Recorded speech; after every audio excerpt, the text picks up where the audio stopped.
Hello बच्चों, most welcome. इतिहास की इस क्लास में आप सभी का स्वागत करता हूं। इतिहास का आज हम लेने वाले हैं थर्ड चैप्टर है हमारा बंधुत्व, जाति और वर्ग। और इस चैप्टर में से आपके टोटल 6 नंबर के प्रश्न पूछे जाएंगे।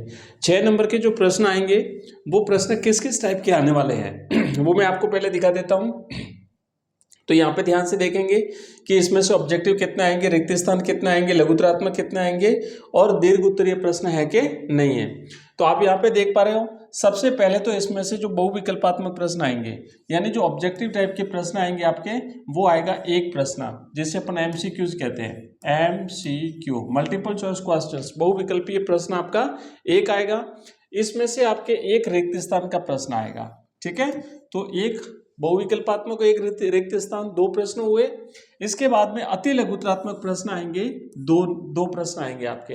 अति लघुत्तरात्मक समझते हो ना, जो एक पंक्ति वाले प्रश्न होते हैं, वो इस चैप्टर में से 2 पूछे जाएंगे। तो इस तरीके से टोटल 4 प्रश्न हुए 4 नंबर के, और एक आपका लघुत्तरात्मक प्रश्न पूछा जाएगा, और इस तरीके से टोटल आपके 5 प्रश्न हो गए। ठीक है, और ये 2 नंबर का प्रश्न रहेगा, तो इसलिए ये टोटल नंबर हो गए 6 नंबर। 1 नंबर, 2 नंबर, 2 और 2 ये 4 नंबर, और 2 नंबर ये 6 नंबर। तो इस तरीके से अपना जो तीसरा चैप्टर है इसमें से बड़े प्रश्न नहीं है ना। लघुत्तरात्मक प्रश्न एक है और इसके दीर्घ उत्तरीय प्रश्न नहीं आएंगे। तो आपको दीर्घ उत्तरीय प्रश्न याद करने की आवश्यकता नहीं है, लेकिन आपको ऑब्जेक्टिव इसके जितने भी हैं वो सारे पढ़ने पड़ेंगे। हालांकि अपन लाइव क्लास भी रखेंगे, एक लॉन्ग मैराथन लाइव क्लास रखेंगे एग्जाम से पहले, एक दिन पहले। ठीक है, उसके बाद बाकी जो प्रश्न है वो सारे आज की इस क्लास में अपन करने वाले हैं। तो आइए शुरुआत करते हैं एक एक करके, और जो प्रश्न आपको आते हैं इसका आंसर देते जाए। देखो, पहला प्रश्न आपके सामने है कि पितृवंशिकता में पिता का महत्वपूर्ण धार्मिक कर्तव्य माना गया। पितृवंशिकता का मतलब समझते हैं ना, कि पिता के बाद फिर उसका पुत्र उसका उत्तराधिकारी बनेगा, उसके बाद फिर उसका पुत्र, और फिर ऐसे चलते जाएंगे, पीढ़ी दर पीढ़ी पुत्र के माध्यम से सत्ता हस्तांतरण होगी। तो वो कहलाता है पितृवंशिकता परिवार। और इस पितृवंशिकता परिवार में अलग अलग जो कार्य होते हैं, पिता के धार्मिक कार्य अलग हैं, सामाजिक कार्य अलग होते हैं, उसके जो कार्य होते हैं वो सारे अलग अलग टाइप के होते हैं। उसमें से अगर धार्मिक कार्यों की बात करें तो धार्मिक कार्य कौन सा माना गया है? तो बच्चों करेक्ट आंसर रहेगा यहाँ पे कन्यादान करना, यानी अपनी पुत्री का विवाह करना, पुत्री का दान करना। तो ये धार्मिक कार्य माना गया है। कौन से वंश में? पितृवंशिक जो परिवार है उसमें कन्यादान करना पिता का सबसे महत्वपूर्ण धार्मिक कर्तव्य माना गया है। ये आपको याद रखना है। चलिए नेक्स्ट, इसका राइट आंसर ऑप्शन सी है। दूसरा प्रश्न देखेंगे। दूसरा प्रश्न हमारा यह है कि महाभारत की मूल भाषा है कौन सी है? संस्कृत है, मराठी है, अंग्रेजी है, या फिर प्राकृत है? तो बच्चों एक्चुअली जो महाभारत लिखा गया था वो संस्कृत भाषा में लिखा गया था।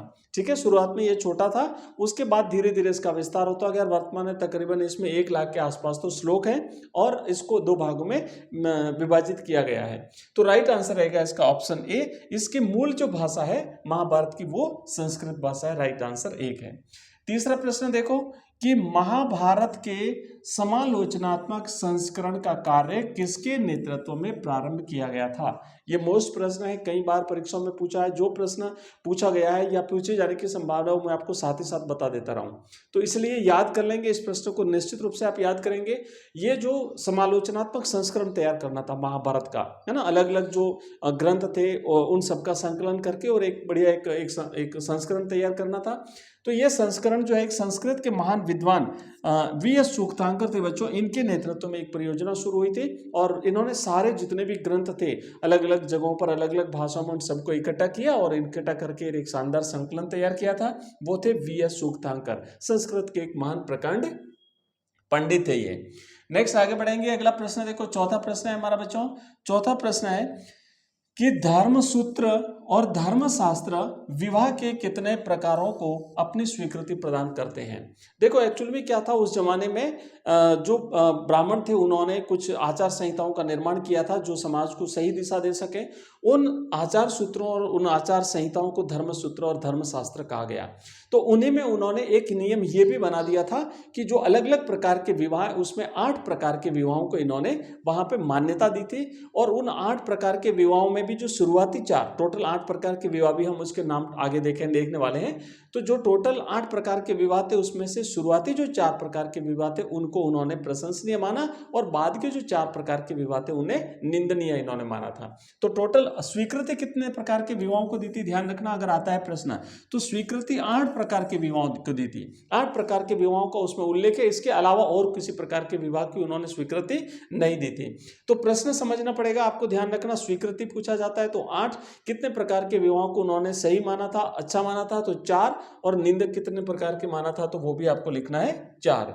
आगे बढ़ेंगे, नेक्स्ट 5वां प्रश्न देखो, नेक्स्ट है कि वर्तमान महाभारत में श्लोक हैं, तो अभी कितने श्लोक हैं महाभारत में, वर्तमान में कितने श्लोक हैं बच्चों, तो अभी अगर आप ध्यान देंगे तो इसमें तकरीबन 1 लाख से अधिक श्लोकों की संख्या हो गई है।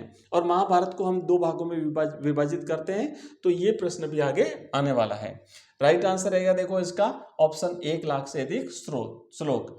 नेक्स्ट प्रश्न क्या है कि रिक्त स्थान महाभारत का उपदेशात्मक अंश है। अब देखो एक जो उपदेश दिया था महाभारत के युद्ध से पहले भगवान श्री कृष्ण ने अर्जुन को, तो वो जो उपदेशात्मक अंश है वो गीता है। तो यहाँ पर हम लिखेंगे बच्चों, इस प्रश्न का करेक्ट आंसर रहेगा श्रीमद् भगवद गीता। आप भगवद गीता भी लिख सकते हैं या श्रीमद् भगवद गीता आप लिख सकते हैं। तो राइट आंसर है इसका कि श्रीमद् भगवद गीता जो है ये महाभारत का कैसा अंश है, उपदेशात्मक, मतलब उपदेश दिया गया था, इसलिए ये एक उपदेशात्मक अंश हो गया। अगला क्वेश्चन देखो, नेक्स्ट है बच्चों कि 6ठी शताब्दी ईस्वी पूर्व में अधिकतर राजवंश रिक्त स्थान प्रणाली का अनुसरण करते थे। तो 6ठी शताब्दी ईसा पूर्व, ईसा मसीह के जन्म से पहले की बात हो रही है। तो उस जमाने में ज्यादातर जो राजवंश हुआ करते थे वो कैसी प्रणाली को अपनाते थे, तो वो पितृवंशिकता प्रणाली को अपनाते थे। पितृवंशिकता प्रणाली में क्या होता था कि पिता के बाद उसका पुत्र गद्दी का उत्तराधिकारी होता था, उसके बाद फिर उसका पुत्र और इस प्रकार पीढ़ी दर पीढ़ी पुत्र। और इस जो पितृवंशिकता प्रणाली थी इसमें पिता का सबसे महत्वपूर्ण धार्मिक कर्तव्य क्या माना जाता था, कन्यादान करना। नेक्स्ट देखो 8वां प्रश्न है, रिक्त स्थान में चांडालों के कर्तव्यों की सूची मिलती है। तो कौन से ग्रंथ में जो है वो चांडालों के कर्तव्यों की सूची मिलती है, मतलब उसमें जो मनुस्मृति है, मनुस्मृति में इनके क्या क्या कर्तव्य हैं, मतलब इनको क्या क्या काम करने चाहिए, उस पूरे कामों की सूची जो है वो मिलती है मनुस्मृति में। और यहाँ से एक प्रश्न ये भी बनता है कि भारत का सबसे प्राचीन विधि ग्रंथ कौन सा है, अगर प्रश्न बनता है तो याद रखना है मनुस्मृति जो है वो प्राचीन भारत का सबसे प्रसिद्ध विधि ग्रंथ माना जाता है। इसमें चांडालों के कर्तव्यों की सूची भी दी गई है। नेक्स्ट प्रश्न है कि गोत्र से बाहर विवाह करने को क्या कहते थे, तो बाहर विवाह करना मतलब बहिर्विवाह, और गोत्र के अंदर ही विवाह करना को अंतर्विवाह कहते थे। तो राइट आंसर रहेगा बहिर्विवाह पद्धति। अगला क्वेश्चन देखो, नेक्स्ट है हमारा 10वां प्रश्न है, रिक्त स्थान राजवंशों में राजाओं के नाम से पूर्व माताओं का नाम लिखा जाता था। तो जैसे गौतमी पुत्र सातकर्णी है ना, तो यहाँ पे आप लिखेंगे कि जो सातवाहन राजवंश था उस सातवाहन राजवंश में इनकी माताओं का नाम लिखा जाता था, गौतमी पुत्र यानी गौतमी का पुत्र श्री सातकर्णी। आगे बढ़ो, नेक्स्ट है कि महाभारत का समालोचनात्मक संस्करण देखो, ये वी.एस. सूक्तांकर के नेतृत्व में इसको हमने कर दिया है। कुल और जाति में क्या अंतर था बच्चों, ध्यान रखना लघुतरात्मक और जो अति लघुतरात्मक प्रश्न जो इस पार्ट में से बनने वाले हैं वो सारे कवर हो जाएंगे, इसलिए क्लास को कंप्लीटली देखें और पूर्ण रूप से देख लें। कुल का मतलब होता था बच्चों, यहाँ पे कुल का मतलब होता था एक परिवार, ठीक है ना, परिवार और परिवार के जो सदस्य होते थे। और जाति का मतलब होता था जो परिवार है ना उस परिवार के और संबंधी, उसके भाई बंधु, तो इस प्रकार वो जाति हो जाती थी पूरी धीरे मिल करके। तो आप याद रखेंगे कि संस्कृत ग्रंथों में कुल शब्द का प्रयोग परिवार के लिए होता था और जाति शब्द का प्रयोग जो है वो बांधवों, बांधवों का मतलब होता है भाई बंधुओं, तो सगे संबंधियों के एक बड़े समूह के लिए होता था, है ना, परिवार, परिवार से नजदीकी परिवार। तो इस प्रकार का जो एक ही कुल से बनने वाले जो उनके जो सगे संबंधी होते थे वो पूरा का पूरा जो है वो क्या कहलाता था, उनकी जाति कहलाती थी। नेक्स्ट देखो अगला, आगे बढ़ेंगे अगले प्रश्न की तरफ। और नेक्स्ट प्रश्न है 13वां कि ब्राह्मणों के अनुसार वर्ण व्यवस्था की उत्पत्ति एक देवीय व्यवस्था है। इसे सिद्ध करने के लिए वे किस मंत्र को उद्धृत करते हैं। एक्चुअली इन्होंने इस जो हमारी जाति व्यवस्था थी उसको एक देवी व्यवस्था का रूप दिया गया कि भाई देवी देवताओं ने इसकी व्यवस्था करी है।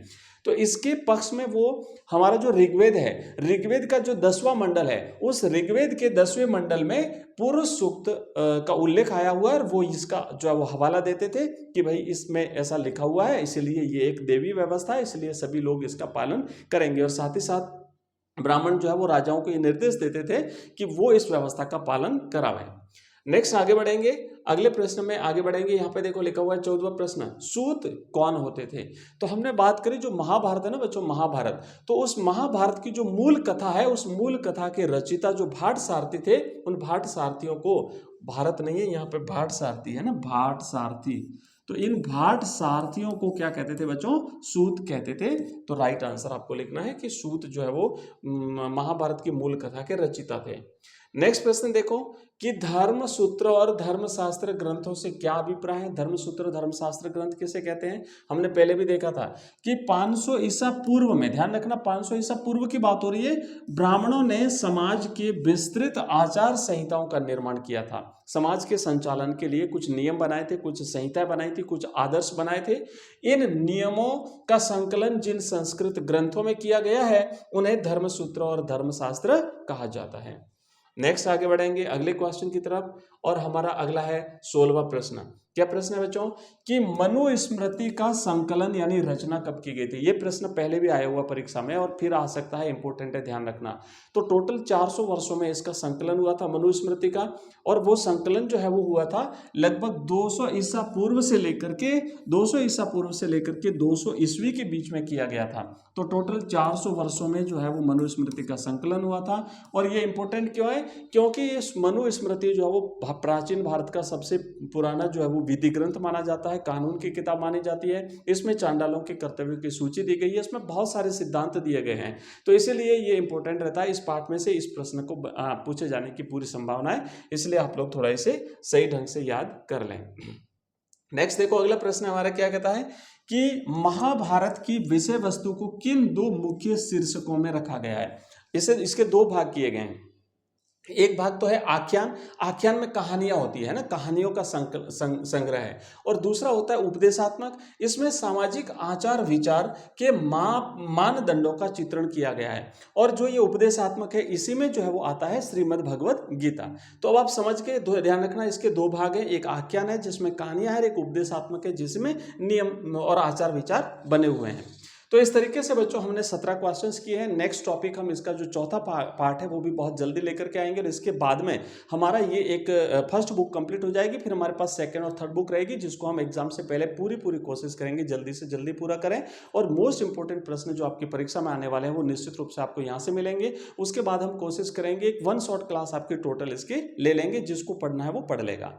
तो ये क्लास कैसी लगी आप मुझे कमेंट बॉक्स में कमेंट करके बताएंगे। इसके अलावा और आपकी रिक्वायरमेंट क्या है, क्या चाहते हैं आप, कौन सा टॉपिक पढ़ना है, किस प्रकार के प्रश्न करने, कमेंट बॉक्स में कमेंट कर देना।